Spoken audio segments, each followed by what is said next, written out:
जय हिंद साथियों, संसारम परिवार में आप सभी का स्वागत है। तो दोस्तों, आज 1 फरवरी और आप सभी को पता है कि बजट पास हो चुका है, यूनियन बजट। और आज आपको पता चलेगा कि हमारे फाइनेंस मिनिस्टर जो हैं निर्मला सीतारमण जी, उन्होंने किन किन चीजों को महत्व दिया है और किन किन चीजों पे महत्व को कम किया है। देखिए बच्चे, बजट जो होता है ना, एक बहुत ही कॉम्प्रिहेंसिव टॉपिक है। इसमें आपको ये समझने की जरूरत है कि हमारी जो सरकार है हमारे लिए क्या क्या करने वाली है और किस किस तरीके से करने वाली है। पहले मैं आपको थोड़ा सा बताता हूँ बजट होता क्या है। ठीक है, देखिए जो बजट है ना बच्चे, ठीक है, ये जो आपका बजट टॉपिक है, इसमें सबसे पहले क्या किया जाता है। देखिए जो बजट है ना, बजट जो होता है वो क्या है, आपको एक छोटा सा ब्यौरा में दे देता हूं। कई लोगों को बजट पता भी नहीं होगा क्या है। ठीक है, देखिए बजट में सबसे पहले आप लोग क्या देखते हो, सरकार के पास कहां से इनकम आती है। ठीक है, कहां से इनकम आएगी और सरकार का खर्चा यानी कि एक्सपेंडिचर कहां को होगा। ठीक है, एक्सपेंडिचर कहां को होगा, क्लियर है बच्चे। यानी कि आय सरकार की कहां से आएगी और सरकार उन पैसों को खर्च कहां करेगी, यानी कि सरकार की आय और व्यय दोनों का लेखा जोखा ही तो आपका बजट कहलाता है। क्लियर पॉइंट यहाँ पे। चलिए अब देखेंगे हम यहाँ पे सारी सारी चीजों को डिटेल में। ठीक है बच्चे, चलिए अब जो हमारा 2025 का जो बजट है, ठीक है, इसमें क्या क्या किया गया है। निर्मला सीतारमण जी हैं, आपको पता अच्छी तरह से, ठीक है, उन्होंने ही बजट पेश किया है। ठीक है, और अब तक का सबसे ज्यादा बजट पेश करने वाली वो फाइनेंस मिनिस्टर है। ठीक है, चलिए निर्मला सीतारमण जी। ठीक है बच्चे, चलिए अब देखते हैं यहाँ पे क्या क्या चीजें हैं। ओके, अब शुरुआत करेंगे, देखेंगे कि इसमें उन्होंने किन किन चीजों पे ध्यान दिया है, किन किन चीजों पे फोकस किया है। एक एक चीजों को आप लोग गौर से देखेंगे बच्चों। ठीक है, मिनिस्ट्री ऑफ फाइनेंस आपको बता चुका हूं, यही बजट तैयार करती है। बजट में बेसिकली हम लोग क्या करते हैं बच्चे, 3 सालों का ध्यान में रखते हैं। यानी कि पिछले साल हमने क्या क्या किया, हमारा पिछले साल कहां से पैसे आए थे और हमने कहां खर्चा किया। ठीक है, उसको ध्यान में रखते हुए, उनकी कमियों को दूर करते हुए इस साल बजट बनाया जाता है कि इस साल कहां कहां से पैसे आएंगे और हम कहां कहां खर्च करेंगे। ठीक है बच्चे, तो देखिए सबसे पहले देखते हैं कि किन किन सेक्टर्स पे यहाँ पे ध्यान दिया गया है। चलिए, तो जो हमारा जर्नी ऑफ डेवलपमेंट, यानी कि हम 1 साल डेवलपमेंट करने वाले हैं, विकास करने वाले हैं, तो किन किन चीजों पे, किन किन सेक्टर्स पे हम लोग सबसे ज्यादा ध्यान देंगे। सबसे पहले हमारा कृषि को देखेंगे, कृषि के बारे में क्या क्या किया गया है, यानी एग्रीकल्चर, कृषि के क्षेत्र में क्या क्या किया गया है। एमएसएमई यानी कि micro small and medium enterprises, ठीक है, जो आपके छोटे छोटे उद्योग होते हैं उनके बारे में बात करेंगे। इन्वेस्टमेंट की बात करेंगे, यानी कि निवेश की बात करेंगे। ठीक है, कहां कहां निवेश किया जाएगा और कहां कहां से निवेश आएगा। और एक्सपोर्ट, एक्सपोर्ट यानी कि हम निर्यात की बात करेंगे। ठीक है, एक्सपोर्ट यानी कि निर्यात की बात करेंगे।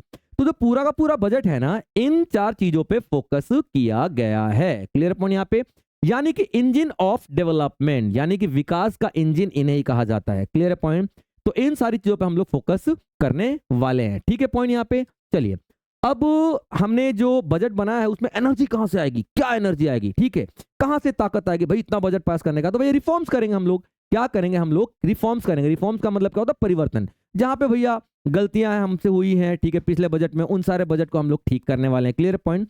और इसके अंदर की स्पिरिट, भाई जुनून कहां से आया, हम ऐसा क्या करने वाले हैं, तो हम यहाँ पे इंक्लूसिविटी देखेंगे। इंक्लूसिविटी का मतलब क्या होता है, सतत विकास। ठीक है, एक तो आपका सतत विकास होना चाहिए, लगातार सस्टेनेबल डेवलपमेंट होनी चाहिए। और यहाँ पे क्या होता है, इंक्लूसिविटी का सबका साथ सबका विकास, यानी सबको साथ में लेके चलना, ये ध्यान में रखा गया है। ठीक है, कोई भी सेक्शन छूटना नहीं चाहिए, गरीब हो, अमीर हो, बिजनेसमैन हो, व्यापारी हो, कोई भी हो, कोई भी छूटना नहीं चाहिए, आपको यहाँ पे देखने मिलेगा। ठीक है, और जो मेन लक्ष्य है हमारा इस बजट का, मेन लक्ष्य, ठीक है, तो विकसित भारत। ठीक है, विकसित भारत, विकसित भारत का आमतौर पर टारगेट हमारा क्या रखा गया, 2047 का। 2047 तक हमारी आजादी के कितने साल हो जाएंगे, 100 साल हो जाएंगे। ठीक है, तो विकसित भारत, अंत में हमारा भारत विकसित हो जाना चाहिए, डेवलप्ड हो जाना चाहिए हर तरीके से। क्लियर पॉइंट यहाँ पे। इन सारी बातों को ध्यान में रखते हुए यहाँ पे 4 चीजें डिसाइड की गई कि एग्रीकल्चर पे फोकस करेंगे, एमएसएमई पे फोकस करेंगे, इन्वेस्टमेंट पे फोकस करेंगे और एक्सपोर्ट पे फोकस करेंगे। क्लियर पॉइंट यहाँ बच्चों। ठीक है, तो चलिए डिटेल में सबको देखते हैं क्या क्या चीजें आपके लिए यहाँ पे आने वाली हैं। चलिए शुरुआत करेंगे बच्चों यहाँ पे। अब देखेंगे पहले अ कंट्री जो हमारा देश है भाई, ठीक है, a country is not just soil, a country is it's people. साहब एक कोटेशन है ये, आप देखेंगे बड़ा प्यारा सा कोटेशन मुझे दिखाई दे रहा है यहाँ पे। ठीक है, कि हमारा देश है ना सिर्फ मिट्टी नहीं है, ऐसा नहीं कि सिर्फ मिट्टी से देश बना है, देश बनता है लोगों से। और लोग जब तक सशक्त नहीं होंगे ना, कोई भी देश सशक्त नहीं होने वाला भाई साहब, नहीं होने वाला। तो यहाँ पे पूरे बजट में यही ध्यान दिया गया है कि भाई कैसे कैसे हम लोग लोगों को सशक्त बनाएंगे, कैसे विकसित भारत की तरफ बढ़ने वाले हम लोग, हर चीज पे फोकस किया गया इस बजट में। क्लियर बच्चे यहाँ पे। चलिए अब देखते हैं यहाँ पे क्या क्या चीजें आपके पास बच्चे। ठीक है, अब देखिए इसकी हम करने क्या वाले हैं, यानी कि हम क्या करेंगे इस बजट के लिए। सबसे पहले एक्सेलरेट ग्रोथ, यानी जो ग्रोथ है ना, विकास को स्पीड देने वाले हैं। क्या हम लोग विकास को बढ़ावा देने वाले हैं, स्पीड देने वाले हैं, पहला पॉइंट, ठीक है। Secure inclusive development, inclusive development का मतलब क्या होता है, सभी को साथ लेके चलना, ठीक है, सभी वर्गों को साथ लेके चलना, सभी वर्गों को साथ लेके चलना, क्लियर पॉइंट यहाँ पे, साथ लेकर चलना, ठीक है। अब देखिए स्पेशल फोकस किया गया मिडिल क्लास पर। मिडिल क्लास देखिए क्या कह रहा है, enhance spending power of India's rising middle class, यानी कि स्पेंडिंग पावर का मतलब क्या होता है, आपकी जो सामान खरीदने की कैपेबिलिटी, आपका खर्चा करने की कैपेबिलिटी बढ़ाने पे जोर दिया जाएगा। अब खर्चा करने की कैपेबिलिटी आपकी कैसे बढ़ेगी भाई साहब, आप बताएं, पैसे होंगे तो ही बढ़ेगी ना, खाली जेब में कौन खर्चा करने वाला है, ठीक है। तो यहाँ पे enhance spending power of India rising middle class, middle class को बहुत ध्यान दिया गया यहाँ पे, ठीक है। आगे देखते हैं, ठीक है। एनवोगरेट प्राइवेट सेक्टर इन्वेस्टमेंट, जो प्राइवेट सेक्टर इन्वेस्टमेंट है, यानी कि जो आपका निजी क्षेत्र के निवेश हैं, ठीक है, उनको ऊपर ध्यान दिया गया। आप सभी को पता है 1991 से 1951 से ही हम लोग प्राइवेट सेक्टर को बढ़ावा दे रहे हैं, प्राइवेट सेक्टर को हम लोग क्या कर रहे हैं, बढ़ावा दे रहे हैं, ठीक है बच्चे। तो प्राइवेट सेक्टर पे काफी ध्यान दिया जा रहा है। उसके बाद अपलिफ्ट हाउस होल्ड सेंटीमेंट, यानी कि जो हमारे उपभोक्ता हैं, ठीक है, उनकी स्थिति को बढ़ावा देने की कोशिश की जाएगी पूरे के पूरे बजट में, ठीक है। एक एक चीज पे बात करने वाले हैं। अब देखते हैं यहाँ पे, शुरुआत करते हैं, ठीक है। अब देखिए यहाँ पे आपके पास क्या है, ठीक है। किसकी डेवलपमेंट देखेंगे हम लोग, development measures focusing on the गरीब, गरीब लोगों की यहाँ पे बात की जाएगी, ठीक है। किसकी, गरीब लोगों की बात की जाएगी, यूथ, यानी यूथ की बात की जाएगी, युवा जनरेशन की बात की जाएगी। कहते हैं ना, चाणक्य ने तो कहा था, a beauty of a woman and youth can do anything, एक औरत अपनी खूबसूरती से और यूथ अपनी एनर्जी से दुनिया बदल सकता है, ये चाणक्य ने कहा था भाई साहब, ठीक है। तो बिल्कुल सही कहा था, तो हमने यहाँ पे यूथ पे ध्यान दिया है, यूथ पे। आगे देखते हैं अन्नदाता, अन्नदाता का मतलब क्या होता है, किसान, किसान गरीब हो जाएगा भाई साहब, किसान काम नहीं करेगा तो यहाँ पे अन्न कहां से मिलेगा, तो अन्नदाता यानी किसानों पे फोकस किया गया। और ऑफ कोर्स नारी, नारी शक्ति पे, यानी कि वुमेन अपलिफ्टमेंट पे काम किया गया। ऐसी ऐसी योजनाएं लाई जाएंगी कि भाई साहब अन्नदाता यानी किसानों और नारी का काफी ज्यादा उद्धार होने वाला, ठीक है। अब देखिए, चलिए सबसे पहले देखते हैं यहाँ पे क्या क्या चीजें हैं। अब देखते हैं spurring agriculture growth and building rural prosperity. यहाँ पे देखेंगे, अब हम सबसे पहले एग्रीकल्चर की बात करते हैं। उन चारों सेक्शन में मैंने आपको क्या बताया था, एग्रीकल्चर बताया था, सबसे पहले एग्रीकल्चर देखते हैं, ठीक है। एग्रीकल्चर के सेक्टर में यहाँ पे क्या क्या किया जा रहा है, ठीक है, यानी कि खेतीबाड़ी के क्षेत्र में, कृषि के क्षेत्र में क्या क्या किया जा रहा है, आप लोग देखेंगे, ठीक है। कृषि के क्षेत्र में क्या क्या किया जा रहा है, ठीक है बच्चों। तो सबसे पहले बात करेंगे कृषि को इंप्रूव कैसे किया जाएगा, किसानों की हालत को कैसे इंप्रूव किया जाएगा, हर चीज पे बात करेंगे। तो यहाँ पे देखेंगे आपको एक एक चीज, प्राइम मिनिस्टर धन धान्य कृषि योजना, यहाँ पे एक योजना आई है, ठीक है। क्या नाम है इसका, ठीक है, एक बार और मैं कलर थोड़ा चेंज कर लेता हूं ताकि आपको विजुअल हो जाए, ठीक है। प्राइम मिनिस्टर धन धान्य कृषि योजना, आपको समझ में आ रहा, धन धान्य मतलब अनाज की बात की जा रही है। यहाँ पे धान का मतलब ये नहीं है कि भाई सिर्फ धान की, वो चावल की बात कर रहे, नहीं, हम हर एक फसल की बात यहाँ पे करें। तो प्राइम मिनिस्टर धन धान्य कृषि योजना में, ठीक है, हम क्या करेंगे, डेवलपिंग एग्री डिस्ट्रिक्ट प्रोग्राम, यानी हर एक डिस्ट्रिक्ट को ऐसा ऐसा प्रोग्राम देने वाले यहाँ पे कि जिससे डिस्ट्रिक्ट का उत्थान होगा। और यहाँ पे हम क्या करने वाले हैं, 100 ऐसे डिस्ट्रिक्ट, यानी कि 100 ऐसे डिस्ट्रिक्ट की बात करेंगे जो हर एक राज्य से डिस्ट्रिक्ट होने वाले हैं, उनकी बात करेंगे, ठीक है। और यहाँ पे तकरीबन 1.5 करोड़, डेढ़ तो नहीं 1.7 करोड़, कितना 1.7 करोड़ किसानों का फायदा होने वाला है, ठीक है। यानी कि यहाँ पे क्या कहा जा रहा है, ठीक है, प्राइम मिनिस्टर धन धान्य कृषि योजना के तहत क्या करेंगे, 100 जिलों को चुना जाएगा, कितने, 100 जिलों को चुना जाएगा। और उन 100 जिलों को स्पेशल तरीके से हेल्प दी जाएगी, जैसे कि उनको HIV सीड्स दिए जाएंगे, यहाँ पे उनको अलग अलग तरीके से योजनाएं बताई जाएंगी, भैया आपको इरिगेशन कैसे करना है, सिंचाई कैसे करना है, आप सरकार की स्कीम का फायदा कैसे उठाओगे, ऐसी ऐसी स्कीम बनाई जाएंगी जिससे किसानों की हालत सुधरने वाली है, ठीक है। और यहाँ पे 1.7 करोड़ की बात हो रही है, 1.7 करोड़ फार्मर्स किसानों को हेल्प होने वाला है, क्लियर पॉइंट याद रखिएगा। अब दूसरा पॉइंट देख लेते हैं, ठीक है, एनहांस क्रेडिट थ्रू KCC, ठीक है। अब देखिए यहाँ पे KCC का मतलब क्या होता है, किसान क्रेडिट कार्ड, किसानों को एक क्रेडिट कार्ड दिया जाता है जिससे किसान फसल वगैरह, बीज वगैरह, ठीक है, जैसे बुआई के टाइम पे बीज वगैरह उस क्रेडिट कार्ड से खरीद सकते हैं, बाद में भर देंगे, ठीक है। कई बार तो माफ भी कर दिया जाता है सरकार के द्वारा, ठीक है। तो यहाँ पे बहुत सारी कमियां पाई जाती थी। देखिए क्या है ना, टेक्नोलॉजी हमेशा कम पड़ जाती है, आने वाले समय में जो आज टेक्नोलॉजी है ना वो कम पड़ जाएगी, कोई नई टेक्नोलॉजी आ जाएगी। तो वैसे यहाँ पे KCC किसान क्रेडिट कार्ड को इंप्रूव करने की बात की जा रही है, एनहांस करने की बात की जा रही है, ठीक है। Facilitate short term loans for 7.7 crore farmers, यानी शॉर्ट टर्म लोन जो आपका जो छोटे समय के लिए, कम समय के लिए लोन दिए जाएंगे किसानों को, और उससे कितने किसानों को फायदा होगा, 7.7 करोड़ फार्मर्स को फायदा होगा, फिशरमैन मछुआरों को फायदा होगा, डेयरी फार्मिंग का मतलब क्या होता है, जो आपका दूध से जो उत्पाद होते हैं, ठीक है, घी हो गया, ये आपका मक्खन हो गया, दही हो गया, इन सब की बात की जाएगी, ठीक है। उसके बाद यहाँ पे कितने का लोन दिया जाएगा? 5 लाख तक का, आप समझ सकते हो, ठीक है। 7.7 करोड़ किसान, फिशरमैन, डेयरी प्रोडक्ट वाले, उन सबको तकरीबन 5 लाख तक का लोन दिया जाएगा। देखिए कितने बड़े बड़े स्टेप्स है और बहुत बढ़िया स्टेप्स हैं, यहाँ पे सबको फायदा होने वाला है, ठीक है। तो मैंने आपको पहला पॉइंट क्या बताया था? प्राइम मिनिस्टर धन धान्य कृषि योजना, जिसमें 100 डिस्ट्रिक्ट कवर किए जाएंगे, 1.7 करोड़ फार्मर्स को फायदा होने वाला है। दूसरा पॉइंट, किसान क्रेडिट कार्ड को इंप्रूव किया जाएगा, जिसमें 5 लाख तक का लोन दिया जाएगा, और 5 लाख तक का लोन जो दिया जाएगा 7.7 करोड़ फार्मर्स को दिया जाएगा, ठीक है बच्चे।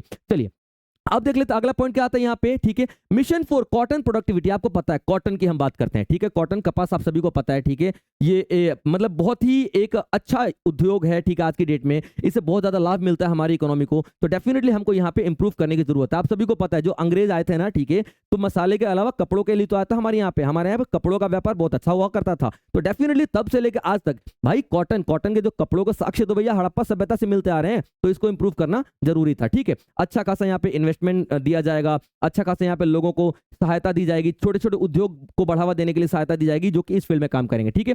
तो देखिए यहाँ पे 5-year missions to facilitate improvement in the productivity and sustainability of cotton farming, यानी कि जो कपास की खेती करने वाले हैं, ठीक है, उनको 5 साल का एक मिशन तय किया जाएगा, और ये तय किया जाएगा कि इस 5 साल में जो हमारा कॉटन का जो व्यापार है, कॉटन का जो प्रोडक्टिविटी है, उत्पादन है, उसको बढ़ावा दिया जाएगा, ठीक है बच्चे। आगे देखते हैं अगला पॉइंट क्या आता है यहाँ पे, ठीक है। मखाना बोर्ड इन बिहार, आपको पता है, ठीक है, मखाना, ठीक है। मखाना, बिहार का जो मखाना है ना भाई साहब, ठीक है, जो बिहार का मखाना, आपको पता ना मखाना क्या होता है? वो व्हाइट कलर के होते हैं, छोटे छोटे फ्राई करके हम लोग खाते हैं, काफी प्रोटीन का सोर्स होता है वो, ठीक है। तो ये मखाना बिहार का, उसको जीआई टैग भी मिला हुआ है, उसको जीआई टैग भी मिला है, ज्योग्राफिकल इंडिकेशन टैग भी मिला हुआ है, ठीक है। तो इसको इंप्रूव करने की जरूरत थी, तो यहाँ पे क्या किया, मखाना बोर्ड इन बिहार, मखाना बोर्ड बनाया जाएगा बिहार में, जो कि मखाना के प्रोडक्शन में, मखाना के उत्पादन में हेल्प करेगा कि मखाना को कैसे बढ़ाया जाए, मखाना को इंटरनेशनल लेवल पे कैसे पहुंचाया जाए, मखाना का व्यापार को किस तरीके से डेवलप किया जाए, ठीक है। ये सारे पॉइंट आपको देखने के लिए मिलेंगे।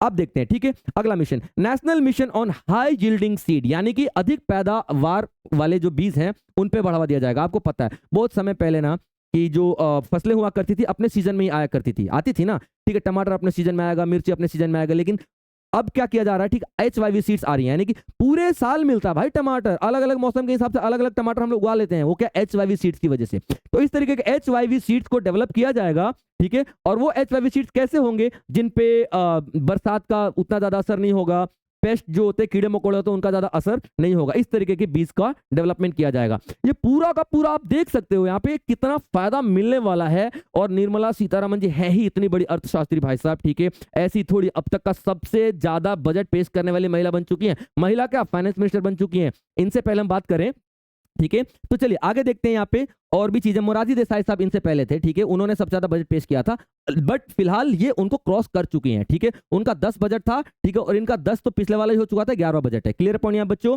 चलिए अब देखते हैं आगे आपके पास और क्या क्या चीजें हैं।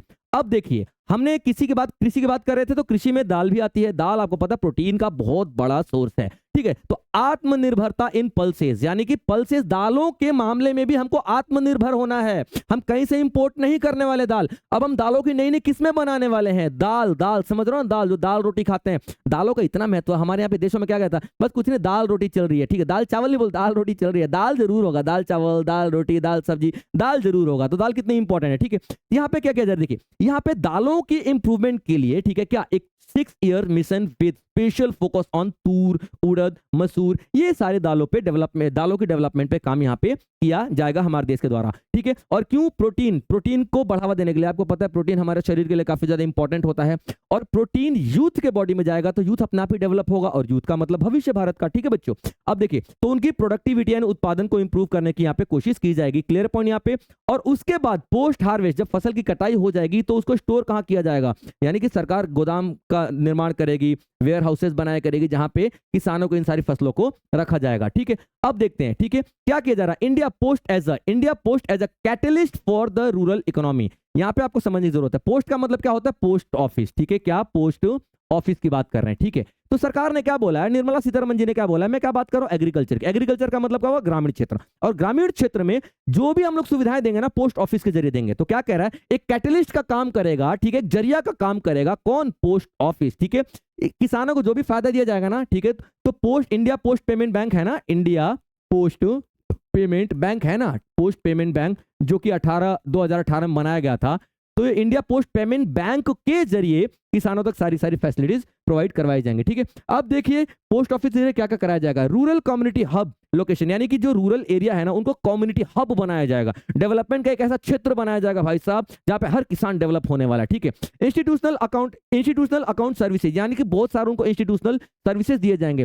ठीक है, DBT, cash out, EMI pickup, मतलब सब कुछ आपको, जो कि क्रेडिट फैसिलिटी दिया जाएगा उनको, यानी लोन दिए जाएंगे, क्रेडिट कार्ड दिए जाएंगे, वो सारी फैसिलिटी आपको दिए जाएंगे। ठीक है, क्रेडिट फैसिलिटी हो गया, इंश्योरेंस दिया जाएगा, डिजिटल सर्विसेज दिया जाएगा। डिजिटल सर्विसेज में आपको अच्छी तरह से पता है भाई साहब, ठीक है, गांव तक लोग डिजिटल सरकार हमारी डिजिटल सर्विसेज पहुंचा रही है, ताकि आप देखिए किसान क्रेडिट कार्ड लॉन्च तो कर दिया, लेकिन ये तब बेनिफिशियल है ना जब वहां पे लोग किसान क्रेडिट कार्ड को इस्तेमाल कर पाए। स्कीम्स तो सरकार लॉन्च कर देती है, लेकिन वो स्कीम्स लेने के लिए आपको एप्लीकेशन पे जाना पड़ता है। बहुत सारी एप्लीकेशन सरकार लॉन्च करती है। ठीक है, तो अब आप यहाँ पे बात करने वाले हैं, देखिए ध्यान से। ठीक है भाई, सरकार वहां तक कर तो देगी, लेकिन गांव तक कैसे पहुंचेगा? तो यहाँ पे पोस्ट ऑफिस के जरिए पहुंचेगा, यानी इंडिया पोस्ट पेमेंट के जरिए सरकार सारी की सारी सुविधाएं कहां पहुंचाने वाली है? गांव में पहुंचाने वाली है। ठीक है बच्चे, चलिए अब देखते हैं। यहाँ पे मैंने आपको क्या बताया था? एग्रीकल्चर बताया था। दूसरा पॉइंट मैंने आपको क्या बताया? एमएसएमई, यानी कि micro small and medium enterprises, जो हमारे छोटे छोटे उद्योग होते हैं, मीडियम स्केल के उद्योग होते हैं, उनको बढ़ावा दिया जाएगा। ठीक है, अब देखते हैं इस बारे में। और देखिए टैगलाइन वही है, किसको डेवलप करेंगे हम इस बजट के जरिए? गरीब, यूथ, अन्नदाता और नारी। ठीक है, तो एमएसएमई के क्षेत्र में हम लोग देख लेते हैं एमएसएमई के क्षेत्र में यहाँ पे क्या होने वाला है। ठीक है बच्चों, एमएसएमई यानी कि माइक्रो और मीडियम स्केल एंटरप्राइजेस। ठीक है, चलिए अब देखते हैं यहाँ पे क्या क्या चीज आने वाली है।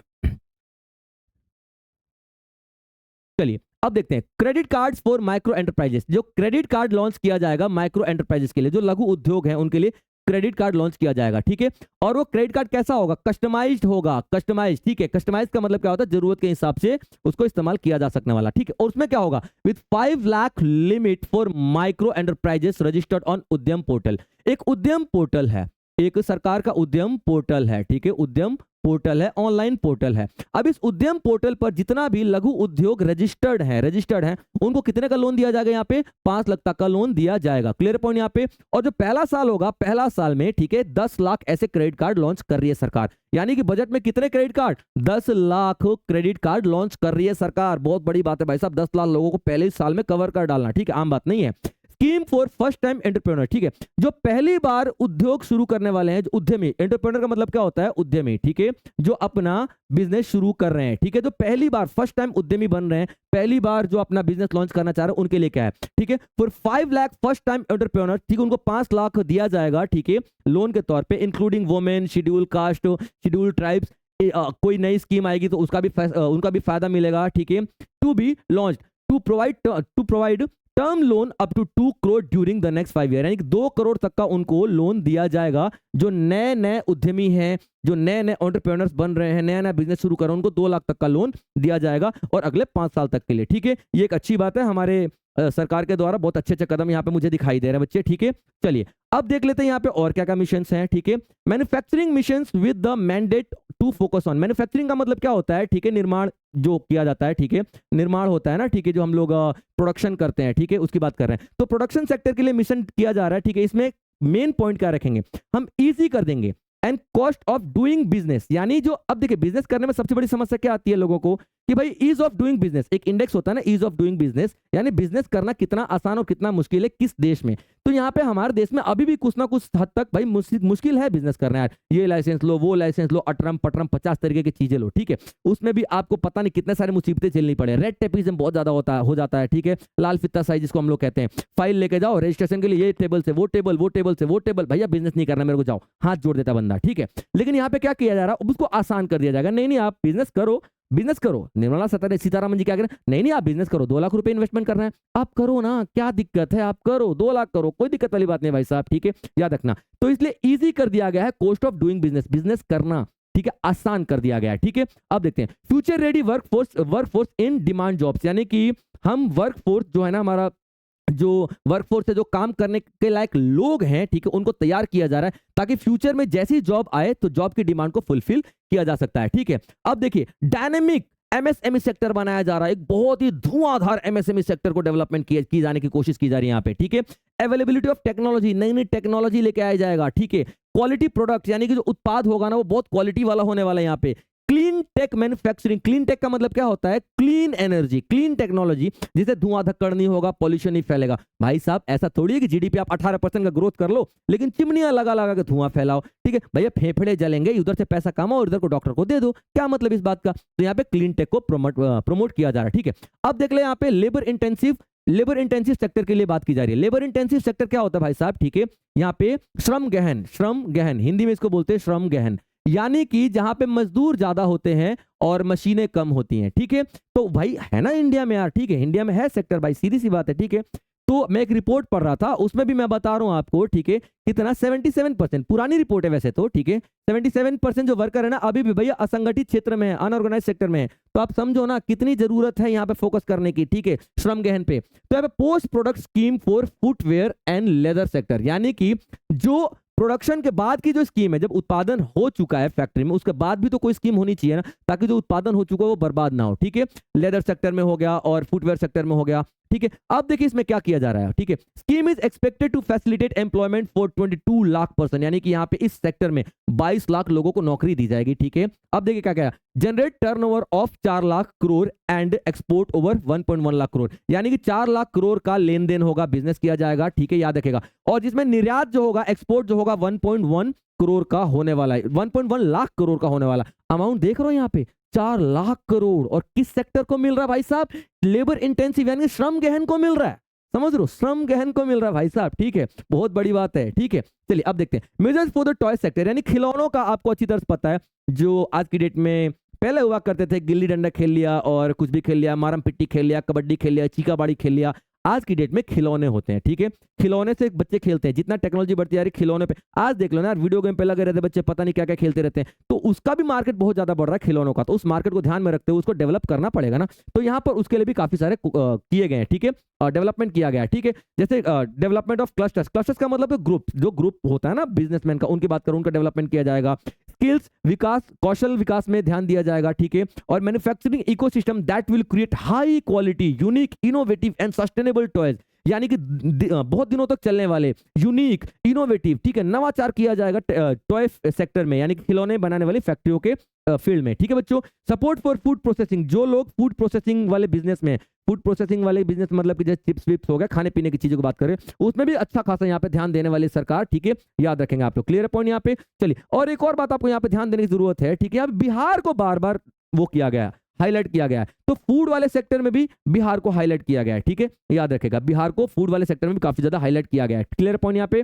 चलिए, बहुत सारी अपॉर्चुनिटी यहाँ पे यूथ को मिलने वाली है। अब भाई साहब बहुत इंपॉर्टेंट पॉइंट, ठीक है, ये आपको तो पढ़ना पड़ेगा और आपको याद रखना पड़ेगा, याद रखना। ठीक है, अभी तक जो एक लघु उद्योग होता था, यानी कि एक माइक्रो स्केल होता था और एक स्मॉल स्केल, और उसके बाद मीडियम स्केल होता था, लार्ज स्केल बिजनेस होता था ना, तो उनके जो इन्वेस्टमेंट की लिमिट थी ना, इन्वेस्टमेंट निवेश की लिमिट थी ना, उसको चेंज कर दिया गया है, उसको बदल दिया गया है। ठीक है, तो देखते हैं यहाँ पे क्या क्या है, पहले क्या क्या था और अभी क्या क्या है, इस बात पे ध्यान देंगे। क्लियर पॉइंट यहाँ पे।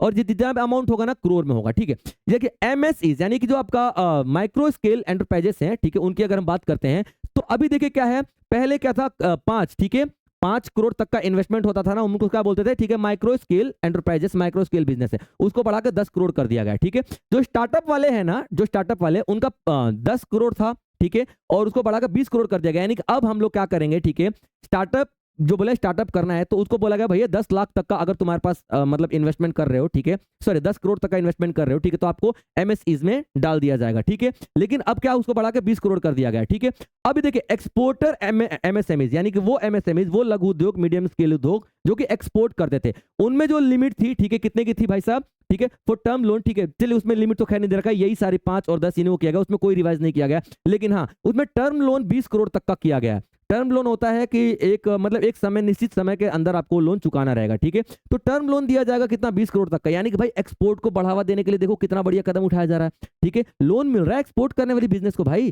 तो लोन मिलेगा तो भाई एक्सपोर्ट वाला बिजनेस बढ़ेगा, तो एक्सपोर्ट होगा तो विदेशी पैसा आएगा हमारे पास, समझ रहे हो। ठीक है, यहाँ पे सारी चीजें। अब देखिए यहाँ पे क्या आता है, ठीक है, एमएसएमईज में देख लेते हैं और क्या क्या चीजें। ये तो आपका भाई साहब, ठीक है, क्रेडिट गारंटी कवर की बात कर रहे हैं। क्लियर पॉइंट यहाँ पे। चलिए अब देखते हैं, अब ये क्रेडिट गारंटी कवर का मतलब क्या है यहाँ पे, ठीक है, पहले 5 और अब 10 दिया जाएगा, 10 करोड़ था अब 20 करोड़ दिया जाएगा। क्लियर पॉइंट, यहाँ पे थोड़ा बहुत डेफिनेशन में चेंजेस करेंगे। अब देखते हैं यहाँ पे क्या होता है, revision of classification of MSME का, ठीक है। अब देखिए classification criteria of MSME, classification criteria of MSME, ठीक है, ये थोड़ा सा आपको चेंज करें। ये बच्चों ये आपका लोन वाला सेक्शन है, ठीक है, याद रखें लोन वाला सेक्शन है, ठीक है, आपका चीजें यहाँ पे चेंज की गई हैं, ठीक है। चलिए आगे बढ़ते हैं।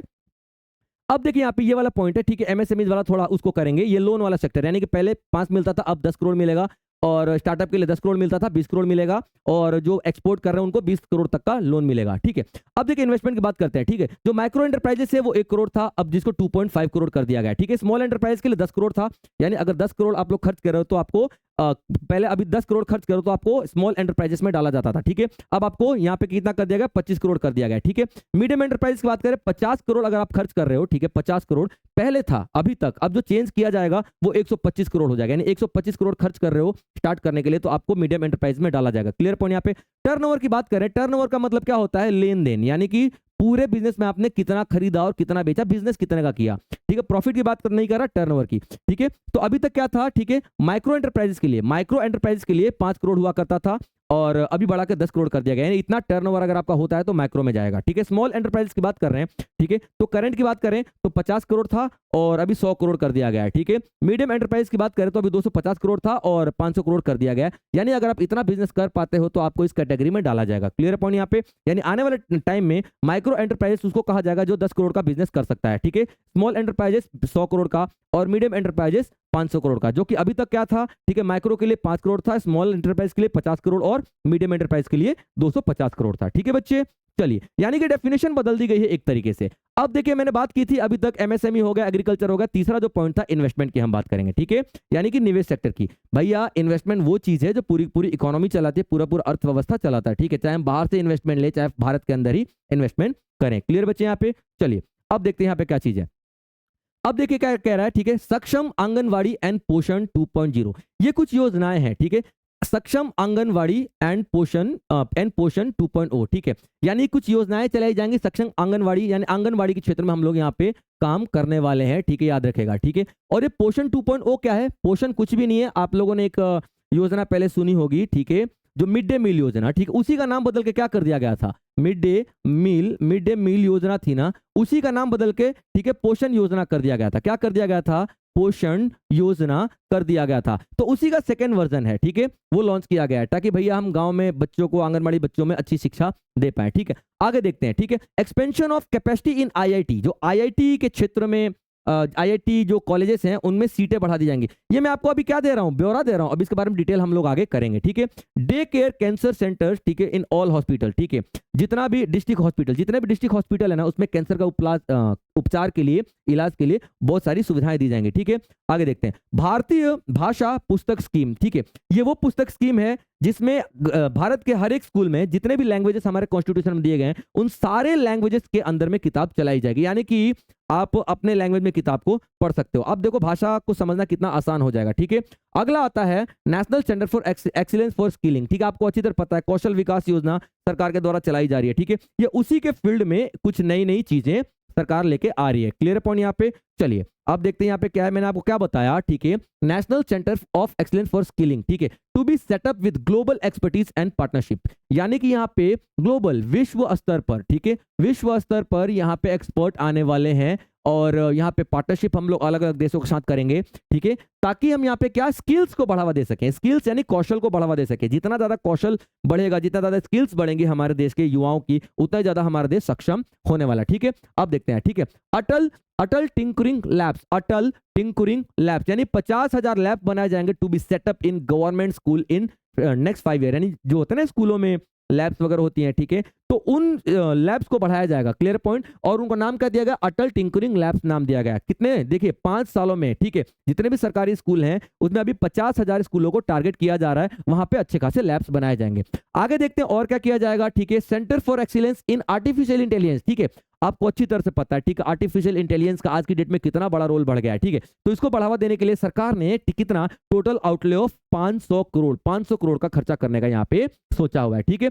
Broadband connectivity to be provided to all the government secondary schools and primary health care centres in rural areas. गांव के क्षेत्र में ब्रॉडबैंड यानी इंटरनेट की फैसिलिटी पहुंचेगी, ठीक है, इंटरनेट की फैसिलिटी पहुंचेगी और कितनी स्पीड होगी, 100 Mbps की स्पीड यहाँ पे रहने वाली है। Clear point. देखिए इंटरनेट तो अभी भी है ना, लेकिन ब्रॉडबैंड पहुंचेगा, इंटरनेट पहुंचेगा तो वहां पे 100 Mbps की स्पीड हर किसी को दी जाएगी, ठीक है। यहाँ पे देखिए expansion of medical education, medical education को बढ़ावा दिया जाएगा, ठीक है। अब यहाँ पे देखिए 10,000 additional seats with the goal of adding 75,000 seats in the next 5 year, ठीक है। अभी यहाँ पे देखिए क्या कह रहा है, 10,000 सीट्स मेडिकल कॉलेज में बढ़ाया गया, कितना 10,000 सीट्स मेडिकल कॉलेज में बढ़ावा गया है और 75,000 ये सीट्स होने वाली है अगले 5 साल में, यानी अगले 5 साल में हम 75,000 सीट्स को इंट्रोड्यूस करने वाले हैं, यानी कि अब 10,000 तो बच्चे एक्स्ट्रा इस साल बढ़ेंगे, ठीक है, बैठ सकते हैं सीटों में, और 75,000 आने वाले 5 सालों के अंदर में, ठीक है बच्चों।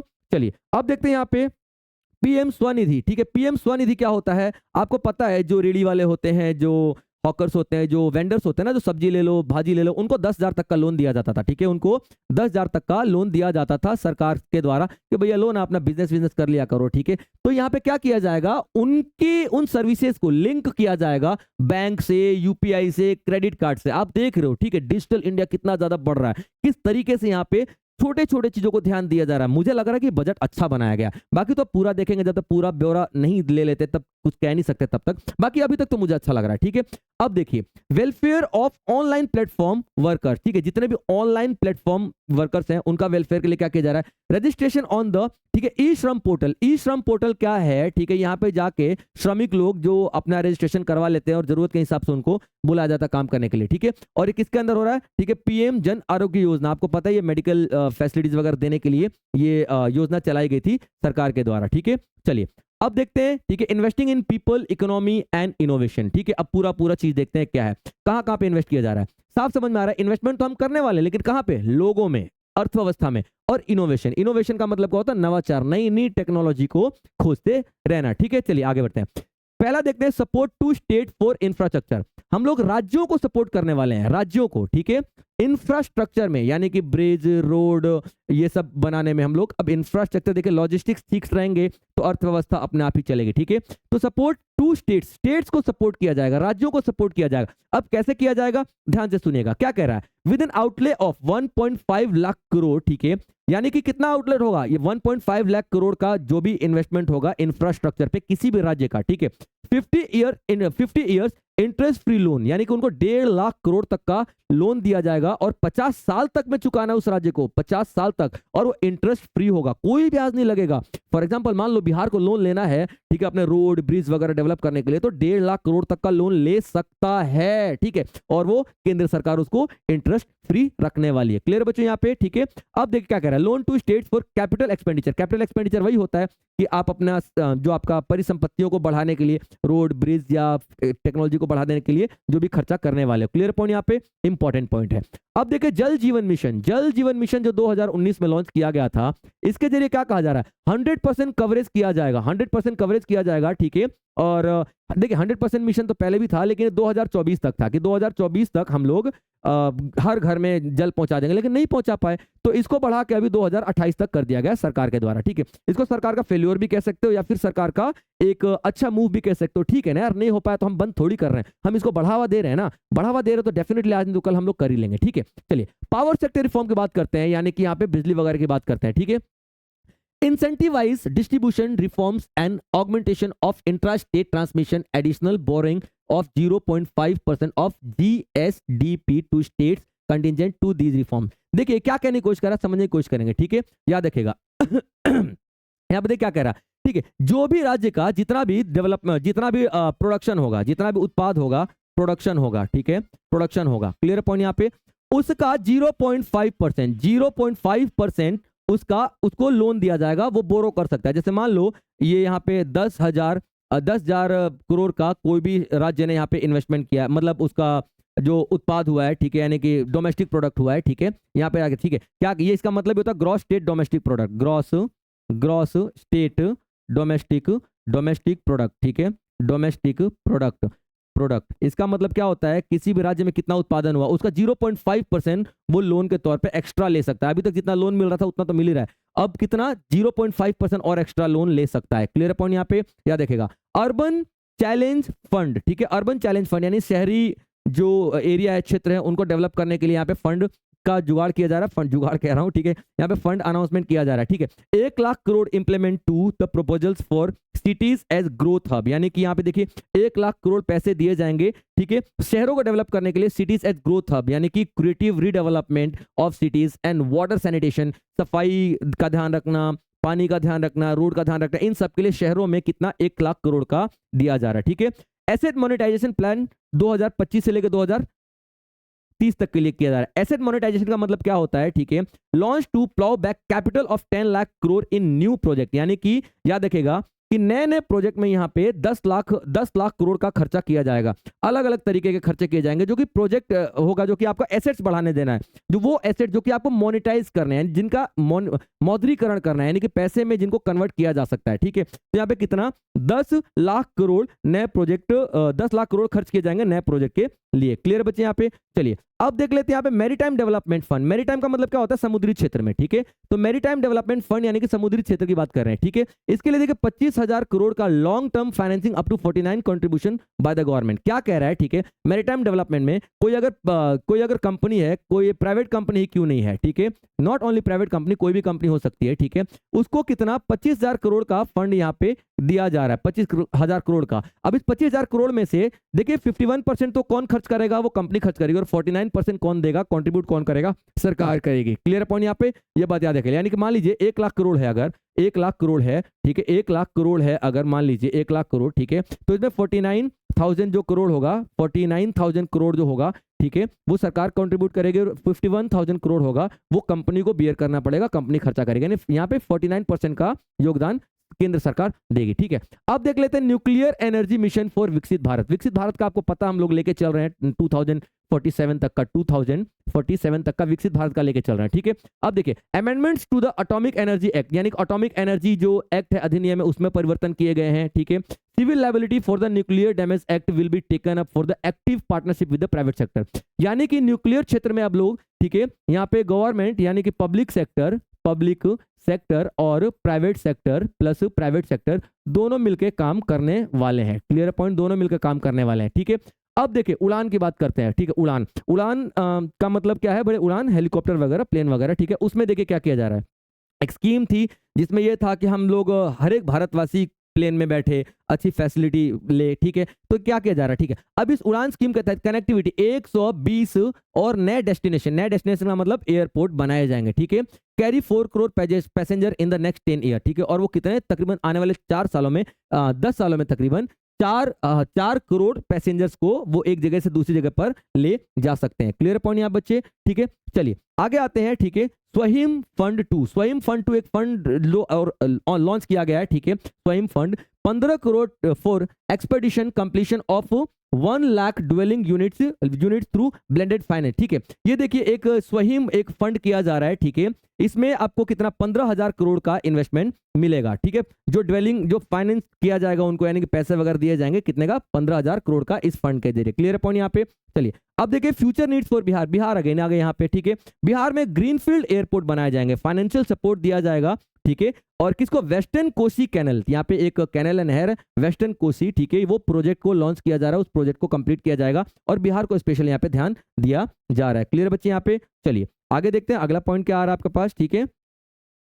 टूरिज्म को बढ़ावा दिया जाएगा, टूरिज्म को, ठीक है। यानी कि टूरिज्म को बढ़ावा दिया, टूरिज्म आपको पता है, ठीक है, जो लोग घूमने फिरने आते हैं, ठीक है, उनकी बात किया जा रहा है। टूरिज्म आज की डेट में एक बहुत बड़ा इनकम का सोर्स है हमारे लिए, ठीक है। तो बढ़ावा दिया जाएगा। Top 50 tourist destination site to be develop in partnership with state, ठीक है।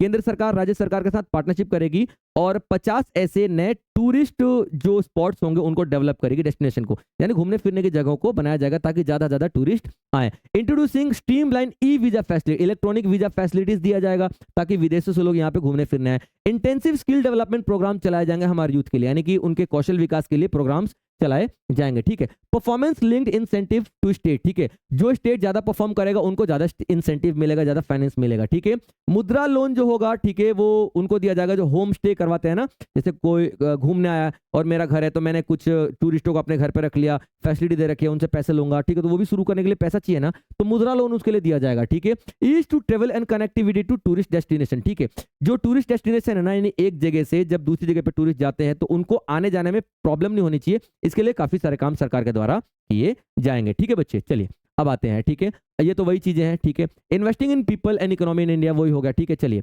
अब आगे बढ़ते हैं, और भी क्या क्या चीजें हैं। अभी हम इन्वेस्टमेंट की ही बात कर रहे हैं, याद रखिएगा, पहले मैंने एग्रीकल्चर यानी कृषि की बात की, उसके बाद हमने एमएसएमई की बात की, और अभी जो हमारा चल रहा है, ठीक है, ये इन्वेस्टमेंट की बात चल रही है, निवेश की बात चल रही है। ठीक है, अब देखिए, पीएम रिसर्च फेलोशिप किया जा रहा है। ठीक है, to provide 10,000 fellowship for technology research in IIT and आईआईएससीज। ठीक है, अब देखिए, Indian Institute of Science and Indian Institute of Technology में कितने, यहाँ पे 10,000 फेलोशिप दिया जाएगा, यानी 10,000 बच्चे वहां पे जाएंगे, रिसर्च करेंगे, किसके खर्चे पे, सरकार के खर्चे पे। ठीक है, आप देखो ना, बहुत अच्छे से दिमाग होते हैं लोगों के पास, लेकिन उनका पैसा ही नहीं होता कि वो रिसर्च कर सके। भाई अब्दुल कलाम जैसे, ना जाने कितना अब्दुल कलाम गांव में पड़े हैं, सिर्फ फैसिलिटीज और पैसे के ना होने की वजह से वो रिसर्च नहीं कर पा रहे। ठीक है, तो उनको ये फैसिलिटी दी जाएगी। ठीक है, gene bank for crops and germs plasm. ठीक है, जो जीन बैंक क्या होता है, जहाँ पे नए नए पौधों की किस्में तैयार की जाएंगी, तो इस तरीके की चीजें बनाई जाएंगी यहाँ पे सरकार के द्वारा। क्लियर पॉइंट यहाँ पे। और यहाँ पे क्या, ठीक है, 10 लाख, ठीक है, 10 lakh jump plan line to be set up to the hub for the future food and nutritional security. अब नए नए हम लोग पौधे यहाँ पे लेके आएंगे, नई नई किस्में तैयार करेंगे, नए नए वैरायटीज तैयार करने वाले हैं, तो डेफिनेटली यहाँ पे हमारी जो न्यूट्रिशनल सिक्योरिटी है वो काफी ज्यादा स्ट्रांग हो जाएगी। ठीक है, यानी आने वाले टाइम में हमको न्यूट्रिशन की जरूरत पड़ेगी, तो हमारे पास न्यूट्रिशन है भैया, क्योंकि हमने बीजें यहाँ पे डेवलप कर रखी है। ठीक है बच्चे, चलिए अब देखते हैं। ठीक है, नेशनल जियो प्लाज्म मिशन। ठीक है, नेशनल जियो प्लाज्म मिशन। ठीक है, to develop foundational geospatial infrastructure and data. अब देखिए यहाँ पे क्या किया जा रहा है, एक पीएम गति शक्ति योजना का इस्तेमाल किया जा रहा है। ठीक है, पीएम गति शक्ति योजना क्या है, ठीक है, सरकार के जो इंपॉर्टेंट डिपार्टमेंट्स है ना, इंपॉर्टेंट डिपार्टमेंट्स हैं, ठीक है, इंपॉर्टेंट, यहाँ सरकार के इंपॉर्टेंट डिपार्टमेंट्स हैं, ठीक है, उनको सरकार क्या कर देती है, लिंक कर देती है, ताकि देखिए स्पीड काफी ज्यादा हो, जो गति बढ़ जाए किसी भी कार्यक्रम की। अब कैसे, देखिए मान लीजिए आप लोगों ने देखा होगा, आप लोगों की गलियों में ना रोड टूटे पड़े हैं। अब बने बनाए रोड क्यों तोड़ रहे हो भाई, क्योंकि अचानक सरकार को 2 साल बाद याद आया, अरे इसके नीचे पाइपलाइन बिछानी थी। ठीक है, तो सरकार ने क्या बोला, ऐसा नहीं चलेगा भाई साहब, ऐसा करो, एक प्लेटफॉर्म बनाओ, तो उसके ऊपर सारे के सारे रजिस्टर करो जितने भी डिपार्टमेंट्स हैं।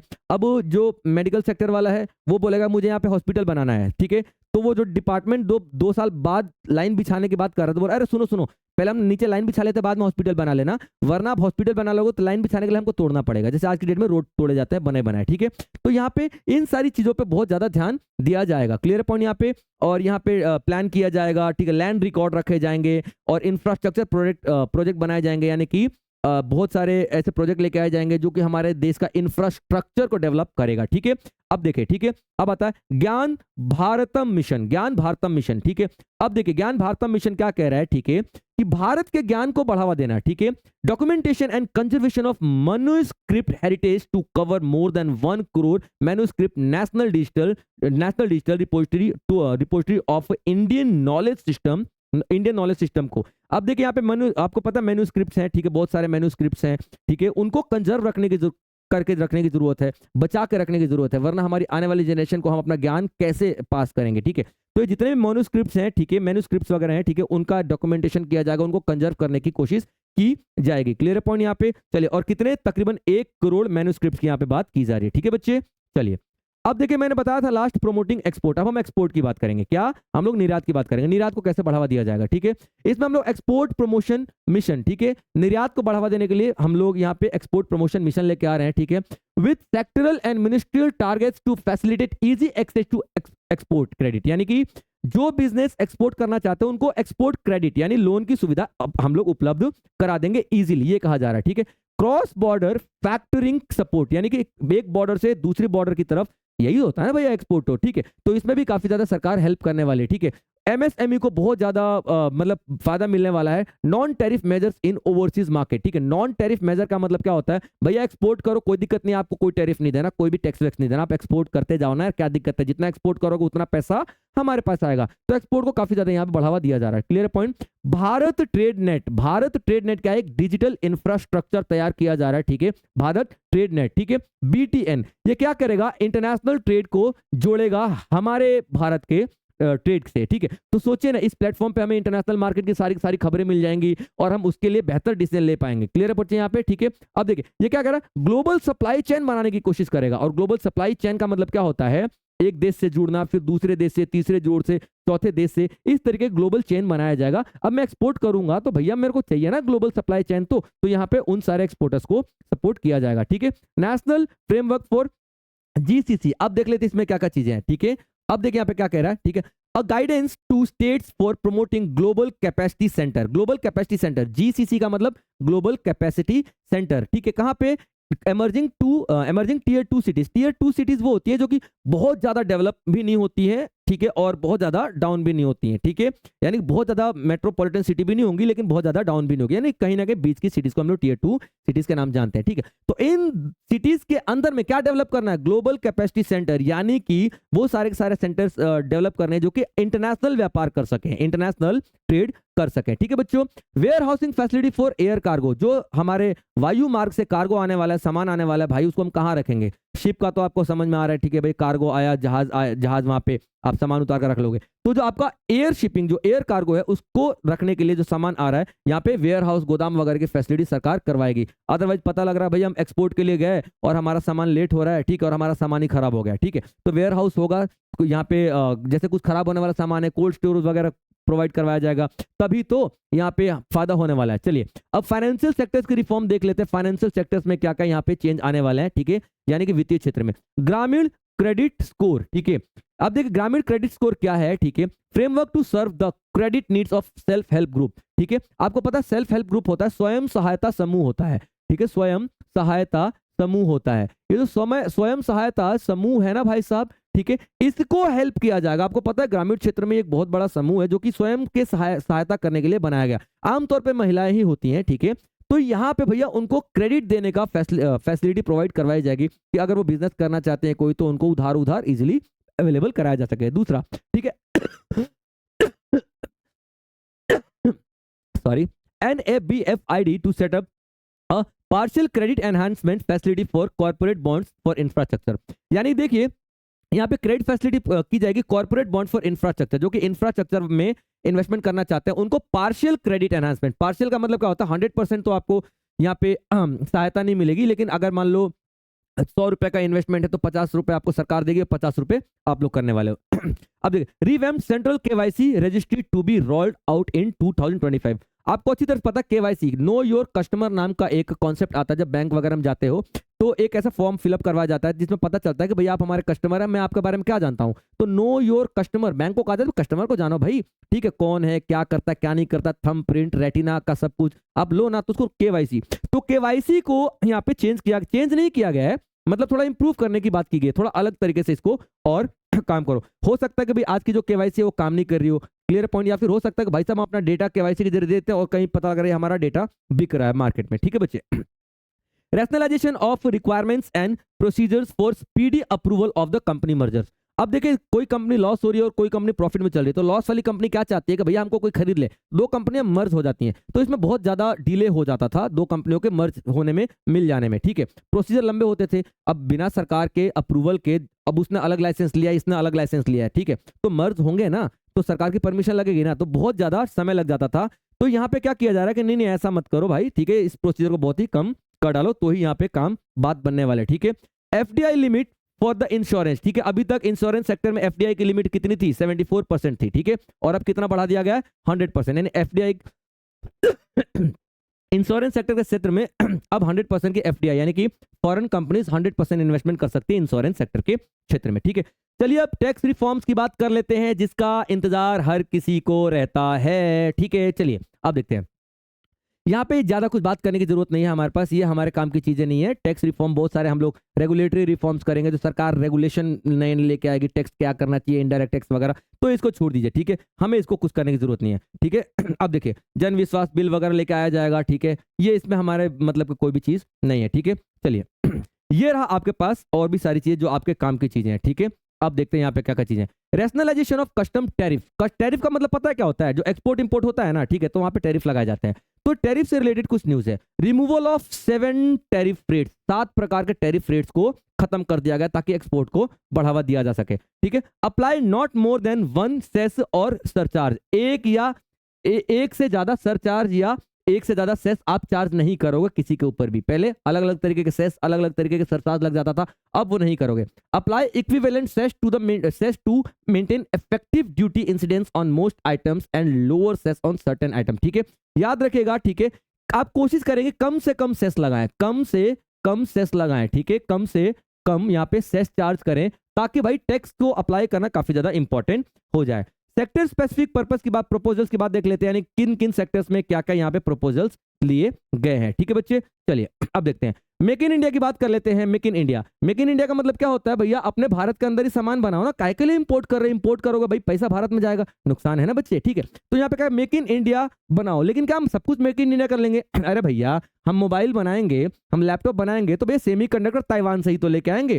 वो 2023 में कंपनी बनी है फैल्कॉन के साथ मिलके, ठीक है। फैल्कॉन और वेदांता पहली कंपनी है ना गुजरात में बनी जो सेमीकंडक्टर बनाएगी, ठीक है। इसके अभी बनाएगी, कंपनी तैयार नहीं हुई है, भारत सेमीकंडक्टर बना नहीं रहा है, याद रखना। अभी हम ताइवान से लेते हैं भाई, ताइवान से सेमीकंडक्टर लेंगे, ठीक है, तभी तो हम मोबाइल लैपटॉप बनाएंगे ना। लेकिन क्या होगा, ठीक है, नहीं मेक इन इंडिया, अरे भाई मेक इन इंडिया के चक्कर में पता नहीं 10 साल पीछे चले जाओगे। तो यहाँ पे क्या करा, मेक इन इंडिया तक तो ठीक है, लेकिन कुछ चीजों को एग्जम्प्ट कर दिया गया, बाहर निकाल दिया गया, नहीं ये मेक इन इंडिया नहीं, इसको तो तुम इंपोर्ट करो, तभी तो उसका इस्तेमाल करके आगे की चीजें बना पाओगे। तो याद रखना मेक इन इंडिया में किन किन चीजों को एग्जम्प्ट कर दिया गया है, जैसे कि यहाँ पे एलईडी हो गया, एलसीडी हो गया, टीवी हो गया, लूम्स हो गया, कैपिटल गुड्स हो गए, लिथियम आयरन बैटरी हो गया, मोबाइल फोन, ये सब आप लेके आ सकते हो, नो डाउट, ठीक है। बाकी सारी चीजें आप लोग क्या करोगे, भारत के अंदर बनाओगे, मेक इन इंडिया बनाओगे। क्लियर पॉइंट यहाँ पे। चलिए अब बात करते हैं प्रमोशन ऑफ एमआरओ, ठीक, exemption from 10 years on goods for ship building and ship for breaking, extension of time limit for export of railway goods imported for repair, ठीक है। अब देखिए क्या होता है, ठीक है, यहाँ पे एमआरओ का मतलब क्या होता है, ठीक है, एम का मतलब क्या होता है, मेंटेनेंस, मैं लिख देता हूं, एम का मतलब क्या होता है, मेंटेनेंस, ठीक है, मेंटेनेंस, ठीक है। आर का मतलब क्या होता है, रिपेयर, ठीक है, आर का मतलब क्या होता है, रिपेयर, ठीक है। और यहाँ पे ठीक है, ओ का भी मतलब कुछ रिपेयरिंग टाइप का ही होता है, ठीक है। यानी कि अब जो शिप वगैरह, अब जहाज वगैरह, भैया इतना बड़ा बड़ा इन्वेस्टमेंट करके जहाज बना रहे हैं और खराब हो जाए तो उसका हर एक मटेरियल हम थोड़ी ना बनाएंगे, तो उसको भी तो इंपोर्ट करेंगे ना, तो उन सारी चीजों को भी यहाँ पे बाहर निकाल दिया गया। नहीं भाई आप वो चीजें इंपोर्ट कर सकते हो, नो डाउट, ठीक है। बाकी चीज आपको इंडिया में मेंटेन करना है, और कितने साल के लिए किया गया है, 10 साल तक के लिए किया गया। क्लियर बच्चे, यहाँ पे एक्सपोर्ट प्रमोशन करने किया जाएगा, निर्यात को बढ़ावा दिया जाएगा, यानी कि duty free import for handicraft and leather sector. अब पता लग रहा है कि भाई हम हाथ से सामान बना रहे हैं, लेकिन हमारे पास हाथ से बनाने वाला मशीन ही नहीं है, तो वो तो इंपोर्ट करना पड़ेगा ना। क्लियर पॉइंट यहाँ पे। तो ताकि हम एक्सपोर्ट का बढ़ावा दे सके, हमको उन सामानों को इंपोर्ट करना पड़ेगा। वो सामान इंपोर्ट करेंगे, उनका इस्तेमाल करके हम लोग सामान बनाएंगे, तभी तो एक्सपोर्ट करेंगे ना। ये सारी चीजें, ठीक है। ट्रेड की बात करें, ट्रेड फैसिलिटेशन यानी कि व्यापार अगर की बात करें, ठीक है, याद रखेगा time limit fix for finalisation of the provisional assessment, यानी कि जो भी आपको समय लगता है ना भैया, पता नहीं लग रहा 1 हफ्ता लग रहा, 10 हफ्ता लग रहा, 20 हफ्ता लग रहा, किसी भी ट्रांजेक्शन वगैरह में, तो टाइम फिक्स कर दिया जाएगा कि भैया इतने में आपको ये काम करके दे डालना है। ये सारी चीजें आपको दिखाई देंगी, ठीक है बच्चों। चलिए अब देखते हैं यहाँ पे एडिशन ऑफ और भी चीजें हैं, इनको किन किन को एग्जाम कर दिया गया है, ठीक है, याद रखेगा। Improved access life saving medicine, ठीक है। अब मेडिसिन वगैरह के क्षेत्र में देखिए 36 life saving drugs medicine in exempted list, यानी कि हम दवाइयां तो बनाएंगे, लेकिन 36 ऐसी दवाइयां हैं जिनको आप लोग इंडिया में इंपोर्ट कर सकते हो। याद रखना सवाल आता है कितनी दवाइयां, तो 36, और कौन सी दवाइयां, लाइफ सेविंग, ठीक है, ऐसा नहीं कुछ भी मंगा रहे हो, ठीक है। चलिए 6 मेडिसिन, ठीक है, ऐसी है जिन पे 5% का ड्यूटी लगेगा, 5% की ड्यूटी आपको पे करनी पड़ेंगे भैया। 36 तो बिल्कुल फ्री कर दिया, वो दवाइयां आप इंपोर्ट कर लो, कोई दिक्कत नहीं है, ठीक है। 6 मेडिसिन ऐसे जिनको 5% की लिस्ट में रखा गया, ठीक है। एंड 37 मेडिसिन और 13 न्यू पेशेंट असिस्टेंस प्रोग्राम इन एग्जाम्प्ट लिस्ट, ठीक है, याद रखेगा।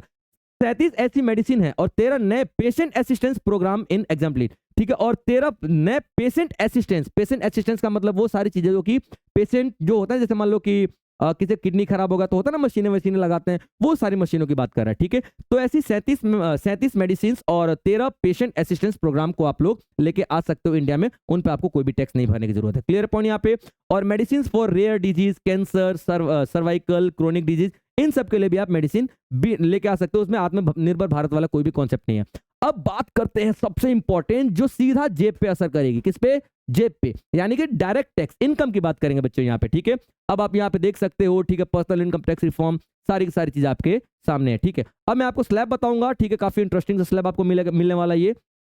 ठीक है बच्चों, चलिए अब देखिए, अब यहाँ पे क्या, 0 से 4 लाख तक कोई भी आपको टैक्स नहीं भरना। कितना? 0 से 4 लाख तक कोई भी टैक्स नहीं भरना। ठीक है, लास्ट वाले में 7 लाख कर दिया था, लेकिन इसमें 4 लाख कर दिया गया। ठीक है, अब जिसकी इनकम 4 लाख से 8 लाख तक के बीच में, उसको 5% टैक्स देना है। ठीक है, इसका मतलब देखिए, इसका मतलब ये नहीं होता कि आपको सारी इनकम पे देना है।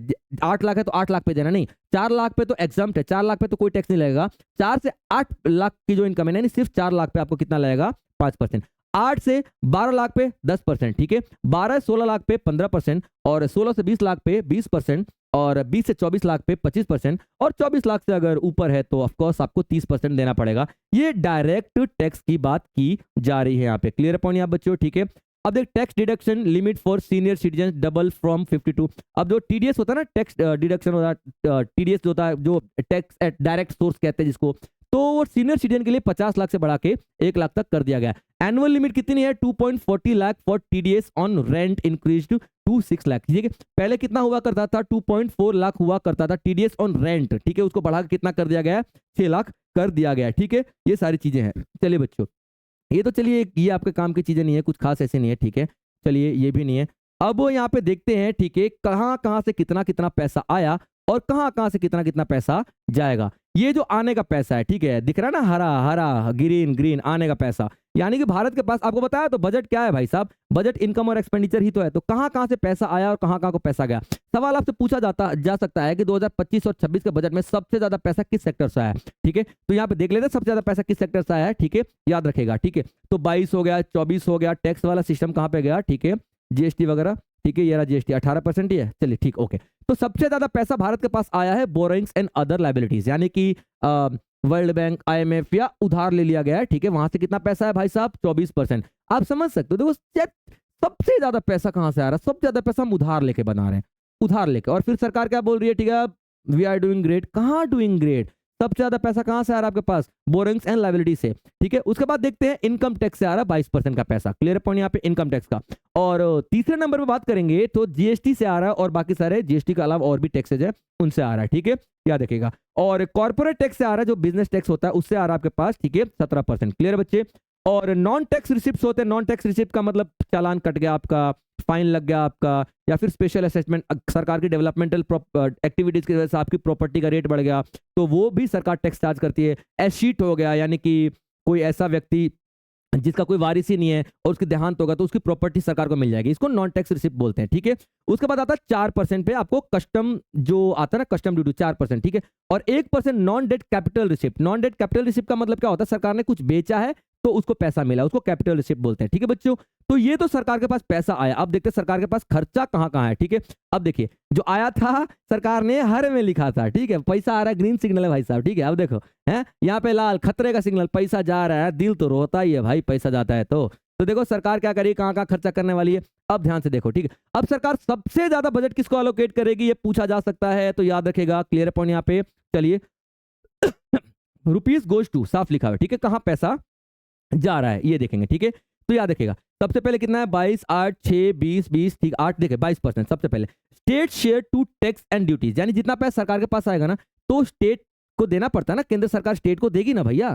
ठीक है, जो भी जीएसटी कलेक्ट करेगी केंद्र सरकार तो स्टेट को बांटेगी, तो 22% तो चला जाता है स्टेट शेयर्स ऑफ टैक्सेस, यानी स्टेट्स का जो टैक्स में शेयर्स है वो। क्लियर पॉइंट यहाँ पे।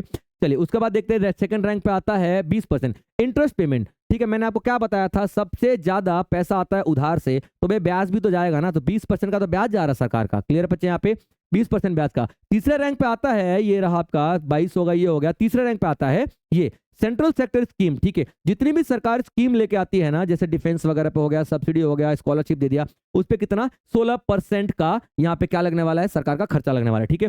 उसके बाद देखते हैं ये आपके पास अभी आपके पास आ गया सेंट्रली स्पॉन्सर्ड स्कीम, जो केंद्र सरकार कुछ स्पेशल स्कीम्स लेके आएगी, उस पे 8% चला जाएगा। फाइनेंस कमीशन जो रिकमेंडेशन देगा उसको 8% दे दिया गया है कि भैया चलो तुम फाइनेंस जो कमीशन हो, आप जो बोल दो माई बाप, जो आप कहो हम खर्चा कर देंगे। तो फाइनेंस कमीशन का रिकमेंडेशन के ऊपर जितना पैसा लगा वो है, ठीक है। 8% लगने वाला बच्चा आपका डिफेंस के ऊपर, ठीक है। डिफेंस पे सबसे ज्यादा लगना चाहिए, मुझे समझ में नहीं आ रहा क्यों 8% दे रखा भाई साहब, ठीक है। डिफेंस पे इतना, ठीक है। और 6% मेजर सब्सिडी जो सरकार सब्सिडी देने वाले उसके ऊपर, और कुछ रह गया, ठीक है, हाँ ये रह गया ना, ठीक है। पेंशन जो मिलती है सरकार देती है, जो अब हमारे बुजुर्गों को मिलती है या अलग अलग तरीके के पेंशन, उस पे 4% का खर्चा जाएगा। और मिसलेनियस में अटरम पटरम जो कभी बीमारी हो गई, कोई ऐसा आपदा आ गया, कुछ भी हो गया, उसके लिए 8% रखा गया। तो ये सरकार का पूरा पूरा खर्चा है बच्चे, ठीक है, यानी सरकार यहाँ पे पूरा पूरा खर्चा कर रही है, ठीक है। अब देखिए ये हमारे काम की चीज नहीं है, ये रिसिप्ट्स में हम बताएंगे, रेवेन्यू रिसिप्ट्स, कैपिटल रिसिप्ट्स, ये आपके काम की चीजें नहीं है, ठीक है। वो मैंने बता दिया, एक ग्राफ में बता दिया कि कहां से आएगा और कहां को जाएगा, ठीक है। ये आपके मतलब का नहीं है, ठीक है, ये भी आपका मतलब का नहीं है एक्सपेंडिचर, ठीक है। चलिए जो चीज आपका मतलब कि वही बताऊंगा, ये डेफिसिट का ट्रेंड चल रहा है, पिछले साल कितना डेफिसिट, इस साल कितना डेफिसिट, ये सब कुछ हमको नहीं करना, ठीक है। चलिए यहाँ पे देख लेते हैं 25 और 26 का देख लेते हैं, 25 और 26 का देख लेते हैं। पिछले साल वाला हमें कुछ भी नहीं करना है। डेफिसिट का मतलब क्या होता है, बजट का घाटा, क्लियर पॉइंट, बजट का घाटा। तो यहाँ पे देखिए क्या है, प्राइमरी डेफिसिट, ठीक है, आपको दिखाई दे रहा है, ठीक है। एक में थोड़ा और ऊपर कर लेते हैं, ग्राफ का जो कलर आपको समझ में आ जाएगा, ठीक है। चलिए ये नहीं समझ में आ रहा है, नेट एंड टैक्स रिसिप्ट, ठीक है, चलिए कोई बात नहीं, ठीक है। यहाँ पे हम साफ देख लेते हैं, ठीक है, क्या किया जा रहा है, ठीक है। अब देख लीजिए ये आपका 21 22 22 23 23 24 25 और आपके पास क्या हो गया, ठीक है, ये बजट एक्सपेंडिचर जो यहाँ पे 3.3% दिखाई दे रहा है, ठीक है। मैक्सिमम 3.3% और 0.8% का डेफिसिट आपको दिखाई दे रहा है, प्राइमरी डेफिसिट है आपको, ठीक है। तो याद रखेगा प्राइमरी डेफिसिट, ठीक है। चलिए ये भी आपके ट्रेंड खर्चों का ये भी नहीं दिखाना हमको, कितना देखो कहाँ का सरकार खर्चा करती है, ये इंपॉर्टेंट चीज आपके लिए, यानी कि इंपॉर्टेंट में सरकार कहाँ कहाँ खर्चा करेगी ये चीज देखें, ठीक है। रुपीज में बता रहा है, अभी आपको परसेंटेज में बताया था रुपीज में, ठीक है। डिफेंस की बात करेंगे तो डिफेंस में सरकार कितना खर्चा कर रही है, ठीक है, याद रखेगा कितना है, ठीक है। इकाई दहाई सैकड़ा हजार 10,000 लाख, ठीक है, यानी कि 4,91,732 करोड़, क्लियर पॉइंट, ठीक है, क्लियर पॉइंट। यहाँ पे 4,91,732 करोड़ यानी कि 4,91,732 करोड़, क्लियर पॉइंट डिफेंस में, ठीक है। उसके बाद बात करते हैं 2,66,817 करोड़, ठीक है, किसके ऊपर जाएगा, आपका रूरल डेवलपमेंट यानी ग्रामीण क्षेत्र को डेवलप करने के लिए जाएगा। उसके बाद आता है होम अफेयर, ठीक है, होम अफेयर्स में कितना जाएगा, 2,33,211 करोड़, ठीक है।